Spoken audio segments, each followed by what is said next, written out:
They say revenge is a dish best served cold, but what if I told you mine was worth $1 billion? I won't tell you my name.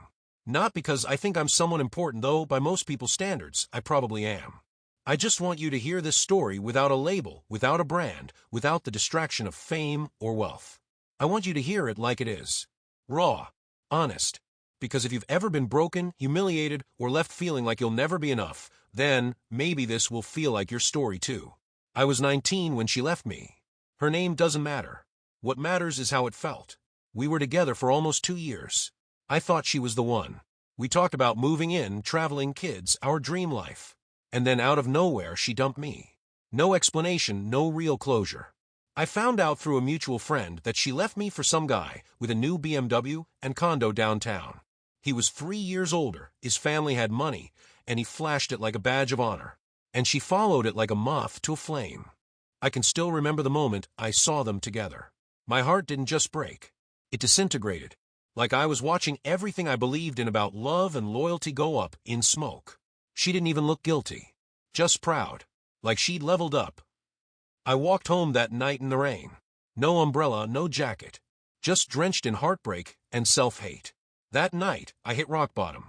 I stared at my reflection in the mirror and didn't see a boy. I saw a ghost. I made a decision right then and there. No one would ever look down on me again. Not because of my clothes. Not because of the bus pass in my wallet. Not because I couldn't afford to take someone to fancy dinner. I swore that night that I'd change everything. I didn't become a millionaire overnight. I didn't manifest it or read it in some book. I worked. Obsessively. Ruthlessly. While my friends partied, I studied. While others slept, I researched. I started freelancing online, teaching myself everything I could about marketing, product design, copywriting, and sales. I launched my first online business at 20. It failed. Then another. Failed harder. I kept going. I didn't care how many times I had to fall, as long as I got up one more time than I went down. By 24, I had saved my first $100,000. By 26, my company hit its first million. By 28, I had 8 figures in the bank. But that wasn't the point anymore. Somewhere along the way, I stopped doing it to prove her wrong and started doing it because I found meaning in the process. I had become someone I respected. That felt better than revenge ever could. But karma has its way of showing up anyway. Last year at a networking event, I ran into a girl I used to know back in college. We caught up, and I mentioned I was married now happily. She paused and looked at me with that, I probably shouldn't say this, but face. She told me that my ex, the one who left me for the BMW guy, had gotten married. To a man who, according to her, drank too much and had been arrested twice for domestic abuse. They live in a trailer now. She works 2 jobs. No kids. She looked tired the last time my friend saw her. Just tired. I won't lie to you and say I didn't feel something. I did. But it wasn't triumph. It wasn't joy. It was sadness. For both of us. For the people we used to be. For the futures we once imagined. She taught me one of the most painful but powerful lessons of my life. Pain can either define you or refine you. I chose the latter. Now, I live in a home I once dreamed of, with a woman who doesn't care about what I drive or how much I make, though, let's be real, that part doesn't hurt. She believed in me when I was still building, when I was still healing. She sees me for who I am, not what I have. And that's priceless. So why am I telling you this? Because maybe you're at your own rock bottom right now. Maybe someone left you. Maybe someone told you you'd never be enough. Maybe you're tired of feeling invisible. Don't let it end here. You don't need a fancy car to start. You don't need approval or permission. All you need is a reason.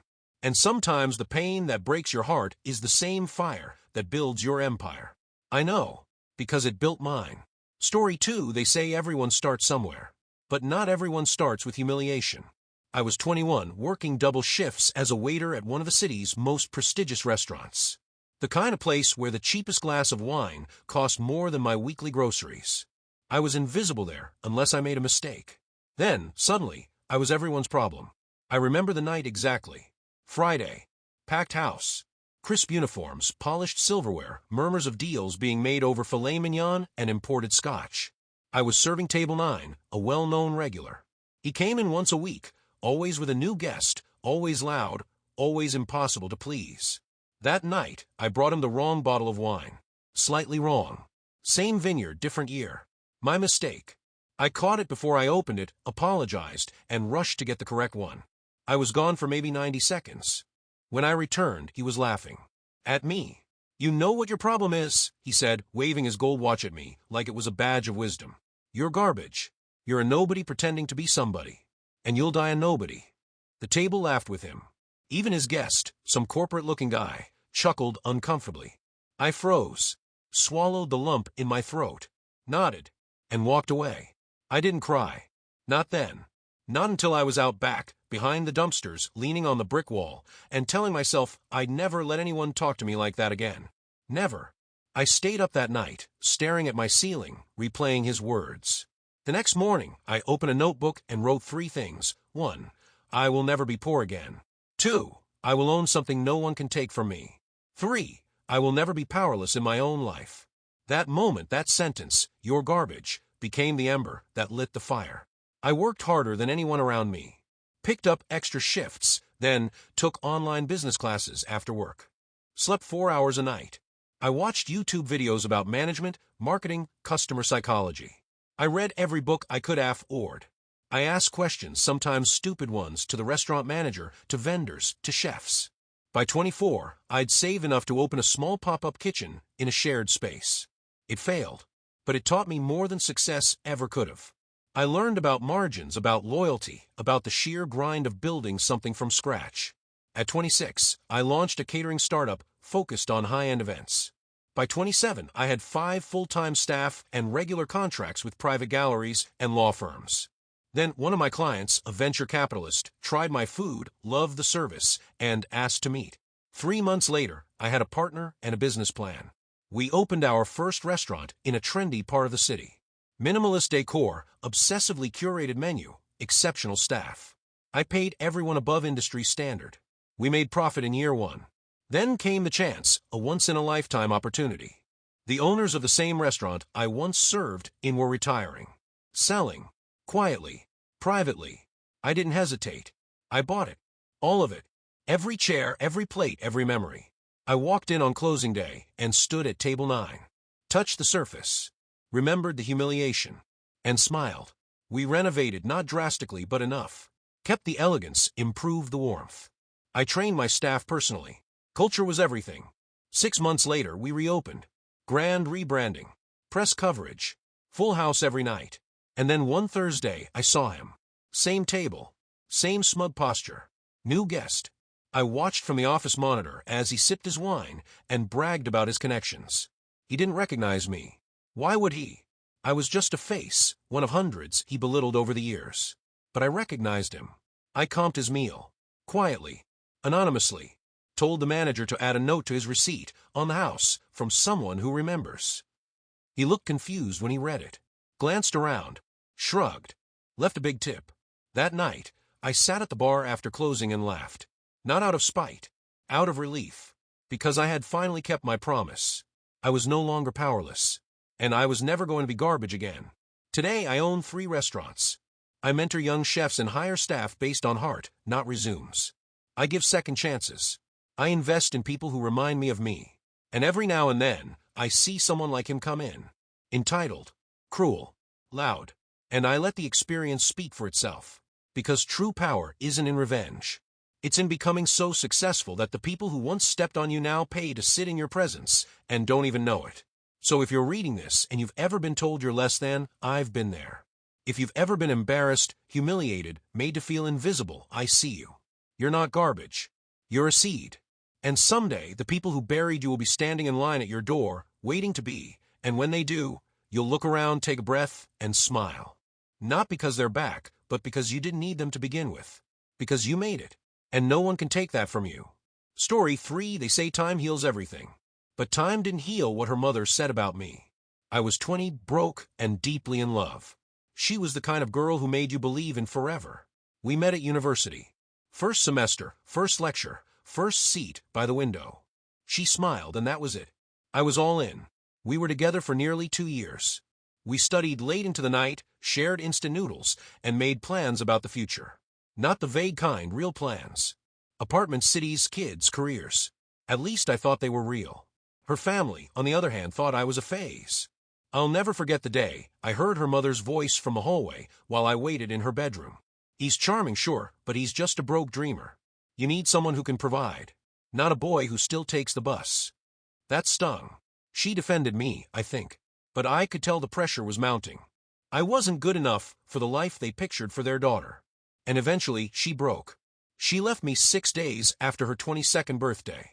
Said I was amazing, but she needed stability. Security. Said she loved me, but love wasn't enough. I didn't even argue. What could I say? I walked home that night like I'd been hollowed out. Every dream I had built with her collapsed like a house of cards. I couldn't hate her, but I hated what I wasn't. So I made a choice. I didn't want revenge.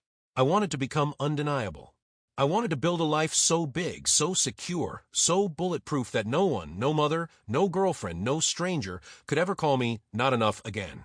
I worked 3 jobs. I took every freelance gig I could find online. I lived in a shoebox apartment with mold on the ceiling and a mattress on the floor.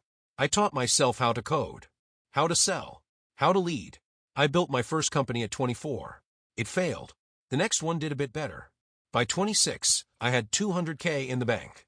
By 28, my third company got acquired, high 7 figures. I started sleeping less, working more. I remember nights when I'd stare at the ceiling wondering if I was just chasing ghosts. If maybe they were right, that I wasn't built for this. But every doubt was fuel. Every no turned into a brick in the foundation of the empire I was building. At 29, I reinvested everything into a new venture. I didn't take a paycheck for the first year. My friends thought I'd lost it, giving up comfort for another risk. But I saw something. A gap in the market. A chance to build something that could outlive me. By 30, I had built something real. I owned real estate, had employees, a reputation, a future. I was invited to speak at conferences. My name started appearing in places that used to reject me. Forbes, Fast Company, TechCrunch. We didn't talk again after the breakup. No messages, no birthdays, no closure.